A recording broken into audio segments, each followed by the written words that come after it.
Hello viewers, welcome back to another video. We are taking question number 3. Show that if the diagonals of the quadrilateral bisect each other at right angle, then it is a rhombus.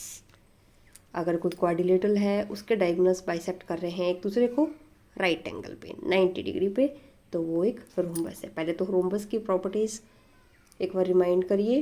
इसकी सारी की सारी sides क्या होती हैं? Same होती हैं। Means rhombus prove करना है तो we have to prove that all sides are equal. So this is the question, we have drawn the picture. Rhombus prove करना है means A B, we have to prove A B is equal to B C is equal to C D is equal to D A.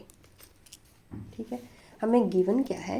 Diagonals of the quadrilateral bisect each other. Bisect कर रहे हैं means एक दूसरे को अगर O point पे मतलब काट रहे हैं तो डिवाइड कर रहे हैं इक्वल पोर्शन में। Each other at right angle, right angle पे भी कट कर रहे हैं।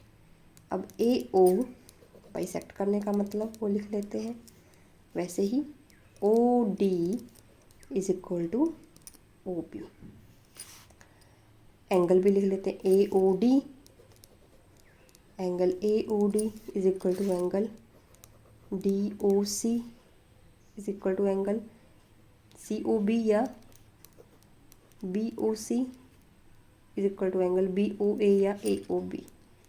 एक ही बात है। कितना? 90 डिग्री ये दिया गया है आपको।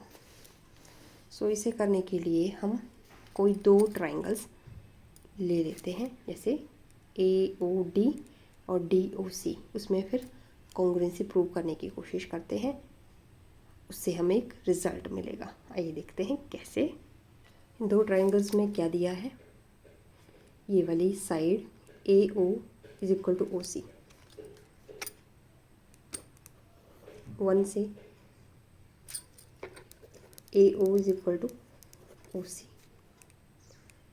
साथ ही ये वाली पॉइंट नंबर 2 से O D is equal to O B, ये भी हमें पता है। साथ में angle A O D is equal to angle D O C. तो साइड एंगल साइड, इसमें साइड एंगल साइड कॉन्ग्रुएंस हो गई। So triangle A O D is congruent to triangle D O C. अब ट्राइंगल इक्वल्स हैं, congruent हैं, तो उनके corresponding parts क्या होंगे? इक्वल होंगे। ये पार्ट इक्वल है, ये पार्ट इक्वल है, तो ये वाला पार्ट भी आपस में क्या होगा? दोनों का equal. So by simplicity we can say A D is equal to D सी।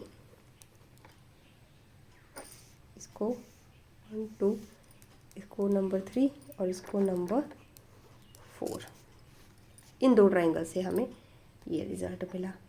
अब हम कोई और दो ट्राइंगल्स ले लेते हैं, उनसे हमें क्या रिज़ल्ट मिलता है चेक कर लेते हैं।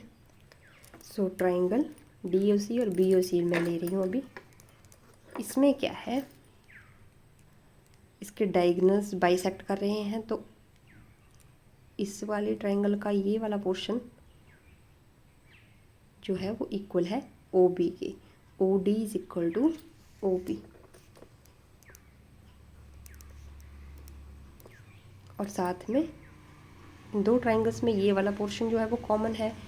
ओ C is equal to O सी, वो दोनों पोर्शन जो है वो कॉमन है। और इन दो साइड्स के बीच में जो एंगल बन रहा है, इन दो साइड्स के बीच में इस ट्राइंगल में जो एंगल बन रहा है वो एंगल क्या है? 90 degree. Means angle D O C is equal to angle B O C is equal to 90 degree. तो अगेन साइड एंगल साइड से ये वाला पोर्शन कॉमन था, ये वाला पोर्शन डायगोनल की वजह से सेम था। सो यहाँ से सीपीसीटी से रिजल्ट क्या आया कि डीसी जो है वो बीसी के बराबर है। This implies DC is equal to BC. तो पहले हमने ये साइड प्रूव की इसके बराबर, दूसरी सिचुएशन में ये वाली साइड इसके बराबर प्रूव हो गई। अगर सिमिलरली आप ये वाला ये ट्राइंगल लेते हैं तो आपके पास रिजल्ट क्या जाएगा? B C is equal to A B. B C is equal to A B when you take triangle BOC and triangle AOB, BC is equal to AB. अगर हम इसको नंबर 5 और नंबर 6 मान लें तो इन सब से हमें नंबर 4, नंबर 5 और नंबर 6 से we can say all sides of this parallelogram is equal, are equal, and this is happening only if the diagram is a rhombus. So we can conclude AB is equal to BC is equal to CD is equal to DA. इसके बाद आप ये लिखेंगे and given diagram is rhombus.